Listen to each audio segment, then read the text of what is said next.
Hi, this is Katie Weeks, your independent close to my heart maker, and today I am joining with the Makers with Heart for another installment of the Mystery Envelope Challenge. And this month it was my turn to send out mystery envelopes to all of my friends. And I sent 3 4x6 pieces of paper, one each from the different patterns in the Four Seasons Autumn Paper Pack. And I have already cut circles out of those in this picture. There were some pieces of zip strip, coral shimmer trim, and some bitty sparkles. I took my 2-inch circle and cut out all of the pieces that I could from those 4x6 pieces, and they were challenged to make a sampler type product, and so I cut them out from both sides. And then you see I have a cardboard piece that is a 1 3/8 inch square, and I'm using that to score along the edges with that scoring tool. And then I also used it just to bend up the edges. And there was a difference in how they looked. If I scored it, I got corners that did not meet as tight. And then if I folded it around the square, they were much tighter corners. So I liked that a little bit better.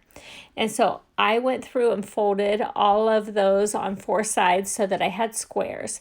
And we were allowed to use any of the coordinating cardstock. And I just so happened to choose the Paprika and Honey Butter cardstocks. And I was using that to put my layers on the front of my card. And then I layered those on. The Paprika is the size of the card, 5.5 by 4.25. The Honey Butter was 4 inches by 5.25. And so then I decided I would layer on these squares, the circles that had the edges folded in, and they've become squares. And I'm layering those across the middle of the card and trying to find a pattern that's pleasing to the eye. Any really bold ones, I tried to do like the rule of 3 and have them spread out a little bit. And I just came out with a layout that I kind of liked. And then once I went to glue them all down, I think I actually even moved some of them around again.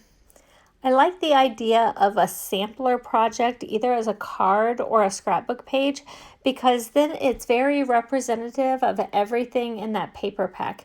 And as a maker, I like to share with my customers what all coordinates within a pack, and a sampler type card is a good representation of that. So you will see I'm going to go ahead and start gluing these all down. And while I'm doing that, I want to remind you that there are 6 other makers today that have joined in this challenge and have posted a video. So there is a playlist that'll be posted at the end of the video, and it's also in the description below. So make sure you go on, find that playlist, and watch what everybody else has done with their paper packs. It was 3 pieces of 4x6 paper, and they were all 2-sided. Okay, here I did add one of those squares inside the card, and I'm doing something else kind of fun. I am taking those zip strips and some of the shimmer trim, and I'm going to put little banners at the top of the card, but I'm actually going to take it and bend it over so that the banner appears on the outside of the card and on the inside of the card, and it'll give it a nice decorative feel inside the card. And some of these I just cut at an angle, and then this one I'm dovetailing. So I did not even do the ends all the same. I just kind of mixed it up. But then I did it on both ends so that you would see it inside and outside of the card. Isn't that fun? I think it gives a really finished look inside the card to have something like that. And I added that last little piece down, and then a couple of stickers, and then I spread out some little flower stickers on there as well. And I added the 3 little bitty sparkles right by the sentiment. and I think it turned out really cute. So have you ever tried to make a sampler type project?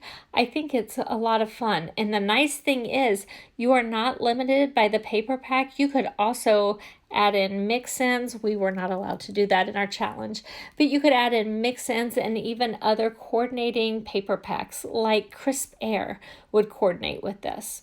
Okay, if you've enjoyed this video, please give me a like. Make sure you subscribe and follow my channel and turn on the bell for notifications. Leave a sweet comment, share it with your crafty friends, and check out this playlist.